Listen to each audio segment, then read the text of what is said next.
자, 사도행전 17장에서는 데살로니가 그리고 베레아에서 사역했던 일과 그리고 우리가 내일 묵상할 말씀이지만 아덴에서 설교한 사역이 기록되어져 있습니다.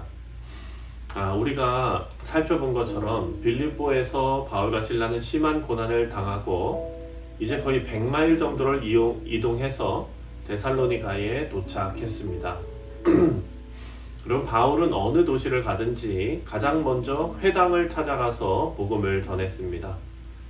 바울이 회당을 찾은 이유는 여러 가지가 있을 텐데 먼저 이것이 바울의 선교 전략이었다라는 것을 우리가 알 수 있습니다.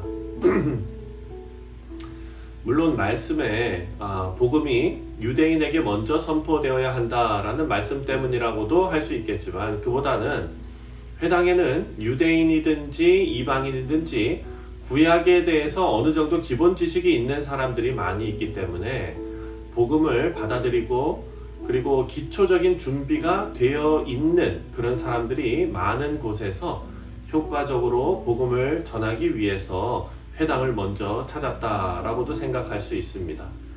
그리고 그 당시 회당은 예배를 위해서 많은 사람들이 모이고 또 여행하는 사람들의 일자리나 숙소나 이런 것들을 알선해주는 일도 많이 있었기 때문에 사람들의 삶의 중심지가 바로 회당 주변에 형성되어 있었습니다.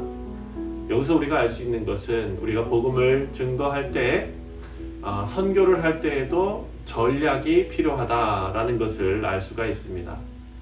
바울이 회당을 찾는 가장 큰 이유는 회당에서 예배를 위해 참석한 많은 사람들에게 복음을 선포할 수 있는 기회를 제공했기 때문입니다.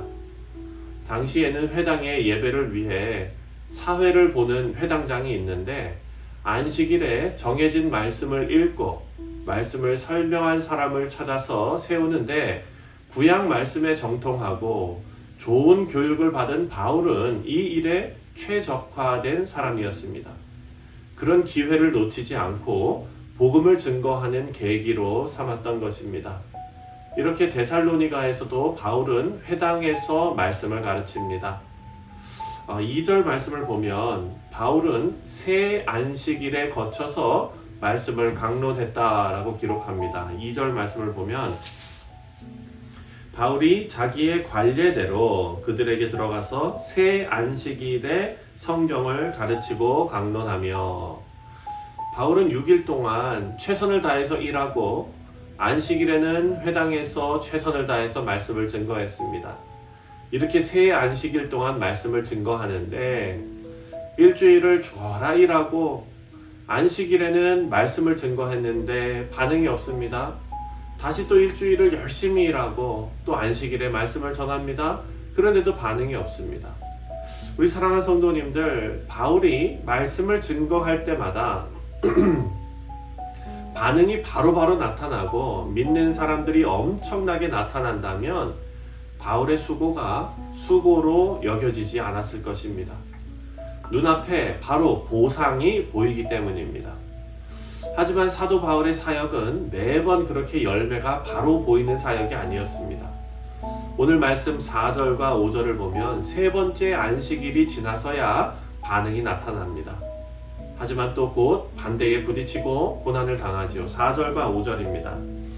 그 중에 어떤 사람 곧 경건한 헬라인의 큰 무리와 적지 않은 귀부인도 권함을 받고 바울과 실라를 따르나 그러나 유대인들은 시기하여 저자의 어떤 불량한 사람들을 데리고 때를 지어 성을 소동하게 하여 야손의 집에 진입하여 그들을 백성에게로 끌어내려고 찾았으나 사랑하는 성도님들, 여기 보니까 생각해보면 한 영혼을 얻는 것은 너무나 어려운 일이고 또 동시에 천하보다 귀한 일이라는 것을 깨닫게 됩니다. 전도는 쉬운 일이 아닙니다. 그래서 우리는 3번의 안식일 정도가 아니라 정말 긴 호흡을 가지고 멀리 바라보며 복음의 씨앗을 심어야 한다라는 것을 깨닫게 됩니다. 눈물로 씨를 뿌려 기쁨의 결실을 맺으시는 우리 뉴욕 성실 장로교회 모든 성도님들 되시기를 주님의 이름으로 축원드립니다. 자, 바울은 복음을 전하고 반응이 생기려 하는 때에 유대인들의 시기로 핍박을 다시 받게 됩니다. 그래서 데살로니가를 떠나야 했습니다. 바울은 떠나길 원치 않았지만 어쩔 수 없이 떠나야 했습니다. 그래서 10절을 보면 바울 일행이 베레아로 갑자기 떠나게 된 것입니다. 지금 이 베레아는 데살로니가에서 한 60마일 정도 떨어진 곳입니다. 비록 어쩔 수 없이 떠나왔지만 이 바울은 이 상황도 하나님께서 주신 선교의 기회라고 그렇게 생각을 하고 열심히 복음을 증거합니다. 바울은 늘 하던 대로 회당을 찾아가서 말씀을 증거하는데요. 저는 이 모습이 참 아름다웠습니다. 왜냐하면 사랑하는 성도님들, 우리의 믿음 생활을 우리가 생각해 볼 때 우리는 신앙생활을 늘 하던 대로 꾸준하고 성실하게 믿음 생활을 하는 것이 참 중요하다라는 생각이 듭니다. 기분과 상황에 따라서 계속 믿음 생활의 방식이 달라지는 것이 아니라 비록 쫓겨나서 데살로니가를 떠나서 베레아에 왔지만 늘 하던 대로 회당을 찾아가서 말씀을 전할 기회를 잡는 이 바울의 모습을 보면서 우리 신앙생활에 꾸준함과 성실함을 가져야겠다라는 다짐을 다시 한번 하게 되는 것입니다. 이 베레아에서 바울이 복음을 전파했는데 그 결과 많은 사람들이 예수를 믿게 되었습니다. 11절과 12절 말씀입니다.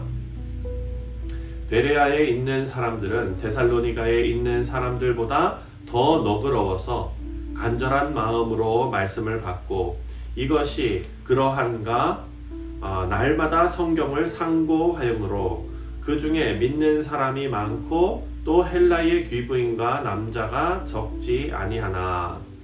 사랑하는 성도님들, 이렇게 사역을 감당하는 자들은 어려움을 겪지만 하나님께서 작정하신 복음이 전파되는 일은 계속 열매를 맺게 되는 것을 봅니다. 바울이 지금 베레아에서 말씀을 전하고 있습니다. 바울이 베레아에 있다는 소문이 데살로니가에 있는 유대인들에게도 전해졌습니다. 같은 시간 데살로니가에 세워진 교회는요, 유대인들로부터 박해를 받습니다. 바울이 데살로니가에 더 긴 시간을 머물면서 데살로니가 교회와 함께하며 그들을 돌보지 못했습니다. 바울은 그러고 싶었는데 그렇게 하지 못했지요. 그런데 이 교회는 시작부터 박해를 받으면서 어려움을 겪게 되었습니다.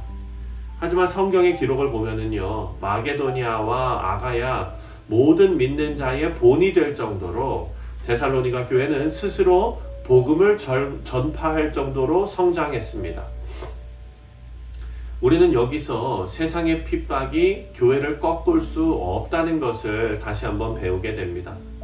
사람들의 박해가 성도들의 열심을 꺾지 못했고 오히려 복음의 좋은 소식이 더 퍼지게 되었습니다. 이런 믿음의 소문은 같은 믿음을 가진 많은 사람들에게 큰 위로가 되었습니다. 우리 사랑하는 성도님들, 우리에게도 이와 같은 좋은 믿음의 소문이 나타나기를 바랍니다. 바라고 기도하기는 오늘 하루가 우리가 늘 하던 대로 하나님을 가까이 하고 하나님께서 명령하신 일에 충성해서 믿음의 좋은 소문을 전파하는 우리 복된 뉴욕 성실장로교회 모든 성도님들 되시기를 주님의 이름으로 축원드립니다. 기도하겠습니다.